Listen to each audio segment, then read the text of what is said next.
जब भी हम जगत को बांटेंगे तो वासना का जन्म होगा। सिर्फ अन्न बटे जगत में वासना का जन्म नहीं होगा। या तो हम कहते हैं संसार और मोक्ष, या हम कहते हैं शैतान और ईश्वर। तब हम कहते हैं शैतान बुरा है और ईश्वर भला है। तो सारे संसार की जो बुराई, हमें जो बुराई मालूम पड़ती है, वो हम शैतान पर थोप देते हैं, और जो भी हमारी धारणा में भलाई है वो हम परमात्मा पर थोप देते हैं। तब शैतान से बचना है और परमात्मा को पाना है, लेकिन वासना पैदा होगी। जहां चुनाव है वहां वासना से छुटकारा कैसे होगा? सिर्फ अचुनाव में, चॉइसलेसनेस में वासना गिर सकती है, उसके पहले वासना नहीं गिर सकती। लाओ से की बात ठीक से समझ में आ जाए तो वासना छोड़नी नहीं पड़ती, वासना का उठना ही असंभव हो जाता है। और जिस वासना को छोड़ना पड़े वो छूटेगी नहीं, क्योंकि वासना को छोड़ने की कोशिश में भी आप और किसी वासना का सहारा लेंगे। जब भी आप एक वासना को छोड़ेंगे तो दूसरी वासना के सहारे छोड़ेंगे, तो एक छूट जाएगी और दूसरी पकड़ जाएगी, और तब इलाज बीमारियों से भी ज्यादा बदतर सिद्ध होते हैं। क्योंकि एक बीमारी हटती नहीं कि जिसे हमने औषधि समझी थी वो बीमारी हो जाती और वो हमें पकड़ लेती। इसलिए संसार को छोड़कर भागने वाला जो सन्यासी है, उसका सन्यास भी एक रोग है, होगा ही, क्योंकि उसके सन्यास में समग्रता नहीं है, वो भी एक खंड है। तोड़ के, बचा के, जबरदस्ती आसपास दीवारें खड़ी करके वो सन्यास को बचा रहा है, और जिस सन्यास को बचाना पड़ता हो वो मुक्ति नहीं ला सकता। और जिस सन्यास को किसी चीज के विपरीत खड़ा हो वो अपने विपरीत से जुड़ा रहता है, वो विपरीत का ही हिस्सा होता है, उसका प्राण अपने विपरीत में ही होता है। संसार के विपरीत जो सन्यास होगा वो सन्यास नाम मात्र को होगा, वो एक नए ढंग का संसार होगा। शक्ल बदल जाएगी, व्यवस्था बदल जाएगी, लेकिन मूल रोग अपनी जगह होगा। मैंने सुना है कि मुल्ला नसरुद्दीन अपना चिकित्सा, अपनी मानसिक चिकित्सा करवा रहा था।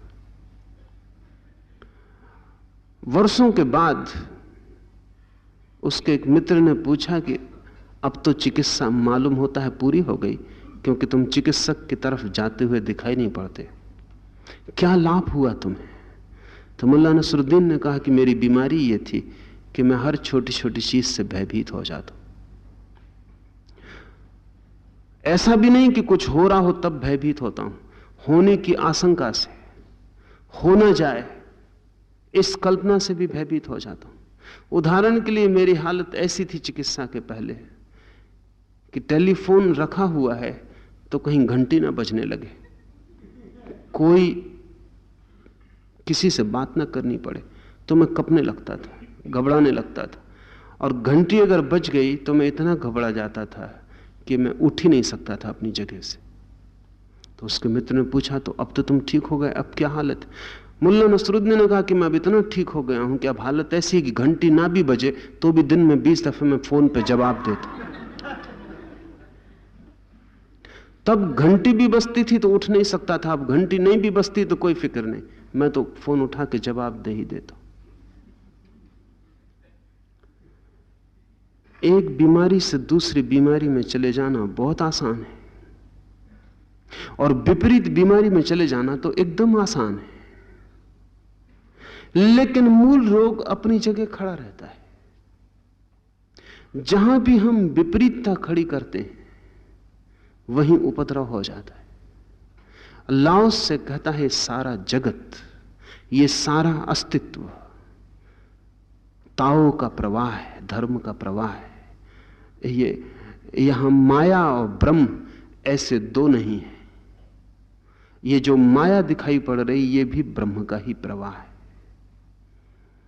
ऐसा कहना ठीक नहीं कि परमात्मा कण कण में, कण कण परमात्मा है। यह कहना भी भ्रांत है कि कण कण में परमात्मा है, क्योंकि तब हमने कण को अलग कर लिया और परमात्मा को ऐसे डाल दिया जैसे डब्बे के भीतर कोई किसी चीज को रख देता। लाओसे की दृष्टि में कण कण में परमात्मा है ऐसा कहना ठीक नहीं। कण कण ही परमात्मा है। यहां परमात्मा के अतिरिक्त कुछ है ही नहीं। मगर तब हमें कठिनाई होगी, क्योंकि तब हम किससे लड़ेंगे? और बिना लड़े अहंकार खड़ा नहीं होता। तब हम किसको जीतेंगे, किसको दबाएंगे, किसको नष्ट करेंगे? क्योंकि बिना लड़े अहंकार को कोई मजा नहीं होता। अगर सभी कुछ परमात्मा है तो हम एकदम खाली हो जाएंगे, हमारी सारी लड़ाई खो गई, लड़ने को कुछ भी ना बचा। और हम चाहते हैं कि लड़ने को कुछ बचे, क्योंकि लड़ने में ही हमें पता चलता है कि हम हैं। जितना हम लड़ते हैं उतना हमें पता चलता है कि हम हैं। जब आपको कुछ करने को नहीं होता तब आपको ऐसा लगता है आप मिट गए। मनस्विद कहते हैं कि लोग जैसे ही अपने काम से रिटायर होते हैं उनकी 10 वर्ष उम्र कम हो जाती, क्योंकि लड़ने को कुछ नहीं बचता। ये जान के आप हैरान होंगे कि कुंवारे लोग कम जीते हैं बजाय पतियों के, क्योंकि उनको लड़ने को कुछ नहीं होता। ये पश्चिम में जब अभी इस सब की गणना चलती थी तो वो बहुत चकित हुए। वो सोचते थे कि कुंवारा आदमी ज्यादा जीना चाहिए, क्योंकि कोई झगड़ा नहीं, कोई झंझट नहीं, पत्नी बच्चे का उपद्रव नहीं। लेकिन वो जल्दी मर जाते, क्योंकि वो झगड़ा झंझट जो है वो जिलाए रखता है। उससे लगता है मैं भी हूं। कभी जीतते हैं कभी हारते हैं, लेकिन दांव चलते रहते हैं और आदमी टिका रहता है। अगर आपको लड़ने को कुछ भी नहीं है तो आपको लगेगा आप खो गए। लड़ाई से जैसे ईंधन मिलता था। गैर विवाहित लोग ज्यादा विक्षिप्त होते हैं बजाय विवाहित लोगों के। नहीं होना चाहिए ऐसा, क्योंकि विवाहित आदमी कैसे विक्षिप्त होने से बचता है यही चमत्कार है। लेकिन गैर विवाहित लोग ज्यादा मानसिक बीमार होते हैं बजाय विवाहित लोगों के। क्या होगा कारण? मनस्विद कहते हैं वो जो संघर्ष है उससे उनके अहंकार को शक्ति बनी रहती। रोज रोज लड़के वो अपने को निखारते रहते, ताजे बने रहते।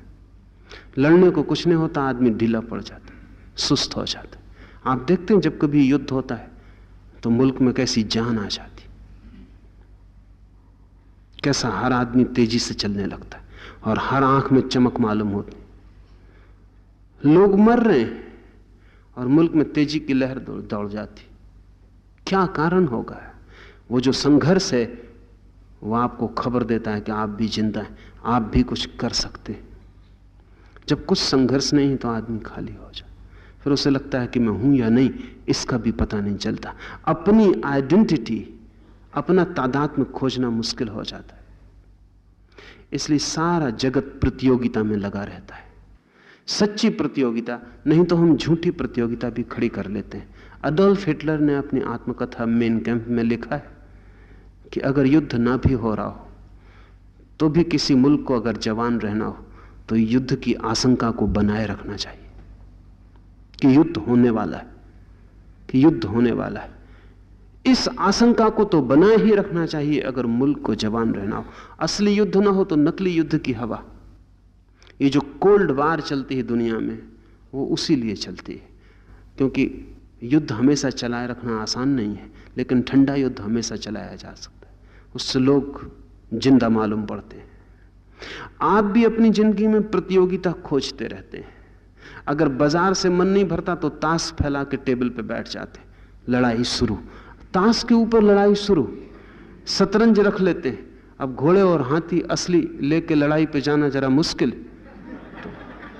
तो लकड़ी के घोड़े हाथी चलाने लगते और युद्ध का पूरा मजा।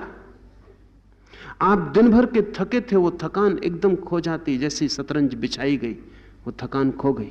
अब आप पूरी रात टिके रह सकते हैं। कौन ये शक्ति देता है आपको? ये शक्ति कहां से आती है? ये शक्ति आती है अहंकार के संघर्ष से। इसलिए आप देखते हैं कि सन्यासी के चेहरे पर जो रौनक दिखाई पड़ती है, लड़ने वाले सन्यासी के चेहरे पर, वो रौनक कुछ तपस्या का कारण नहीं, वो एक ऐसी लड़ाई में लगा हुआ है जहां अहंकार की तृप्ति की बड़ी सुविधा है। आपकी लड़ाई दो कौड़ी की, इसलिए जब भी आप उसके पास जाएंगे वो कहेंगे क्या कर रहे हो, क्या इकट्ठा कर रहे हो? क्षणभंगुर संपदा। इस जीवन में क्या रखा है? हमारी तरफ आओ। हम उस जीवन को खोज रहे हैं जो शाश्वत है। हम उस संपदा की तलाश में हैं जो कभी नष्ट नहीं होती। वो एक बड़ी लड़ाई लड़ रहा है। उस बड़ी लड़ाई में उसमें रौनक है, ताजगी है, वो टिका हुआ है, लेकिन वो लड़ाई अहंकार को निर्मित कर रही है। और ध्यान रहे, अहंकार की रौनक रुग्ण है और अहंकार की रौनक विषाक्त है। लाओस से कहता है कि ताओ का प्रवाह है सब कुछ, बाढ़ की भांति ताओ ही सब तरफ बह रहा है। सभी कुछ स्वीकार करने जैसा है, यहां अस्वीकार करने जैसा कोई कुछ भी नहीं है, क्योंकि जो भी अस्वीकृत हो रहा है वह भी परमात्मा है। मगर इतना बड़ा हृदय चाहिए स्वीकार करने का। फिर अस्वीकार करने के लिए तो क्षुद्र हृदय काफी है। इसलिए जो आदमी जितने छोटे हृदय का होता है उतना अस्वीकार करता रहता है, उतना निषेध करता रहता है।